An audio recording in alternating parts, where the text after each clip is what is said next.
Hey everybody, it's me, Angel Benton, and I look haggard. I know, I'm sorry. It is Monday, the day after the daytime Emmys, and I had a blast. It was the best. It was so awesome. Like, and I was a weepy, crying mess through the whole show. Not before the show, like with the red carpet and stuff. I was fine, I wasn't on the red carpet. I was taking pictures of people on the red carpet, and I was fine with that. It was great, beautiful.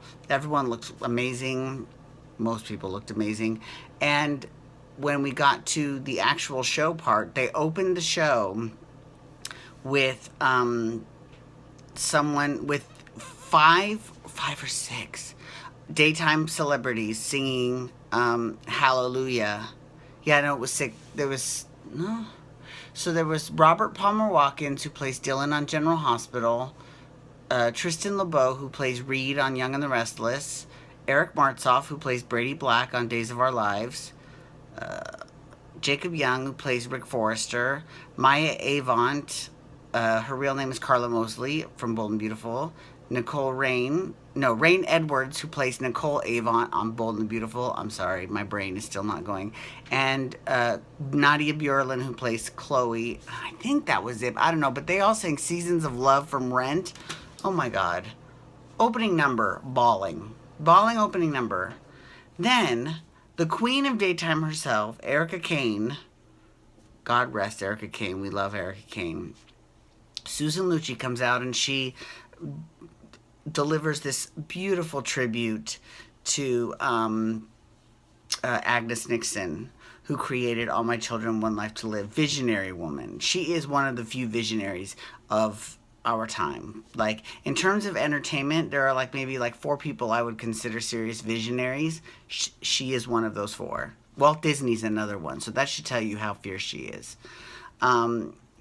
So I'm getting teary thinking about it. It was just so beautiful. It was wonderful. And then they did the in memoriam section where they showed all the people that died, right? Already I'm crying, and then they show Carrie Fisher, and I'm totally crying. My sister is now starting to get a little weepy.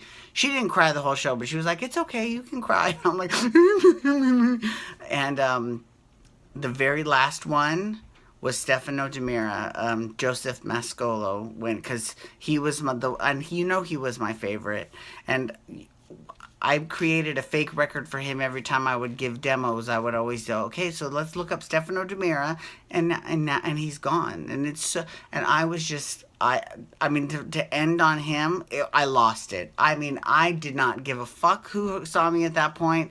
I was openly just sobbing, and then at the end of the night, I just started crying too. Like, I couldn't believe that I was there and that I had got to see this magical night. It was so wonderful. It was incredible. So I'll probably be talking a little bit more about each individual. But before I even go on, I have got to thank the National Academy of Television Arts and Sciences for the tickets, because they really hooked a bitch up. Thank you so much. It was great. And we all need to encourage people to watch some soaps, for real. Now, granted, soaps aren't the only thing that is honored at the Daytime Emmys. They just added a couple Spanish categories to this year, and one of the only one that got political, which surprises me. See, what surprises me is that when they're on social media, not everyone, some of them are just as vocal on stage, but a lot of them shut up when they're on stage, and they don't mention anything about their political. This is their chance. You're reaching millions of people, although, in all fairness, they're probably not reaching millions of people. How many of you saw the Daytime Emmys? Those of you lucky enough got to watch it either on Periscope or Facebook Live. But I mean, I still think it's kind of fucked up that it's not even on a cable network. Like, that's ridiculous. That's ridiculous. But yeah, there's other types of shows, children's programming, cooking shows, informative entertainment news programs, talk shows, all that shit. So there's more than just soaps, but soaps are the only genre that is in danger of dying.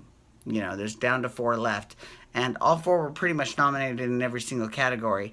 And the love, I think, was spread equally around between Bold and Beautiful, Young and the Restless, and General Hospital. Days of Our Lives did not get as much love. It still got some love, but not as much. So, anyways, I'll be talking more about this at the end of the week. It was just so much fun. Okay, so I got to talk about Young and the Restless. Okay, so I tried watching all 5 episodes, but I only got to 4 before my mom and I started talking, and I wasn't able to finish the last one before I just conked out. And then the next day was the Emmy, so I was like, I had to get ready, right? But I watched the last episode last night. Okay, so Young and the Restless, this past week, we saw a few different things. One of the big things was that, oh, you know what I don't understand? I'm sorry, I gotta go back to the daytime Emmys real quick. Every single person, actor or actress, whenever they submit a reel to the Academy, it's always a reel of them either crying or screaming or both. Right? That's it. That's pretty much it. It would be nice to see someone with at least half a second of comedic flair to their reel, you know? And that's the one thing that all of soap operas is missing, is comedy. Because there is some, and some people are actually taking their parts, which aren't really supposed to be funny, and they're making them funny, which I think is awesome. But it is a skill that's sorely lacking on daytime television. Okay, I'm sorry. So anyways, just everyone was just... But anyways, okay, so moving on. When I talk about Bold and Beautiful, I'll tell you about my favorite reel that was submitted. It was hilarious. It was the best, but that's on Bold and Beautiful. Okay, so Young and the Restless. So Ravi and Ashley were supposed to go out on a date, and Phyllis totally hijacked their date. And, you know, she got back together with Billy, though. And I guess that's cool. I mean, like, you know, there's an attraction there. You know what would be interesting? If Nina and Jason got together on General Hospital. Just because, you know, when Billy Miller was playing Billy on Young and the Restless and Michelle Stafford was playing Phyllis on Young and the Restless, FYI, congratulations to Gina Tognoni, who won. Okay, she was fierce. But what I would have done is I would have, personally, and this is just me, I would have bucked convention and I would have actually thanked the originator of the role, Michelle Stafford, because she created such a great part for Gina Tognoni to now take and run with, you know? So, you know, because Phyllis was not supposed to actually be on the show that long at all. But Michelle Stafford was so fierce that they kept her on for 20 years. Right? So I would have at least, you know, but no one ever thanks the people. If they're recast, they never thank the people that played the part before them. I think that's silly. I mean, I think that's silly. Anyways. So they got together this week, and it's fine, I guess, because, you know, Phyllis hasn't got really anyone else because she kind of toyed around with Scott. She's kind of flirting with Ravi, but she really isn't, and Jack will have nothing to do with her, so she just went back to Billy because Victoria pushed him away one too many times. And you know what? In all fairness, good for you, Billy. Good for you, because seriously, if someone is going to tell me no that many times and keep pushing me away, girl, bye. Bye. That's all I have to say. That is some bullshit. Some bullshit. Anyways. Yeah, so, okay. Okay, Billy. So Billy, you know, oh, Crazy Chloe.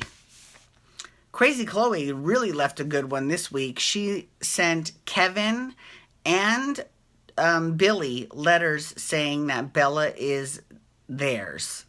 That they could be Bella's father. I don't know how that worked out with Kevin, because it ended up being that Kevin was Bella's father. I don't know how that worked out, unless Kevin did something shady and had the, you know, lab switch the results. If I lived in Genoa City is by far, all of the soap towns actually, but by far Genoa City is the worst. I would never get a paternity test done there ever, because any random Yahoo off the street can have access to the results. So I would be like, yeah, I'm going to Aruba and I'm getting my paternity test done there. Like, I would just go somewhere off the ends of the earth, get the paternity test, and then come back, right? So, so it came out that Bella was Kevin's.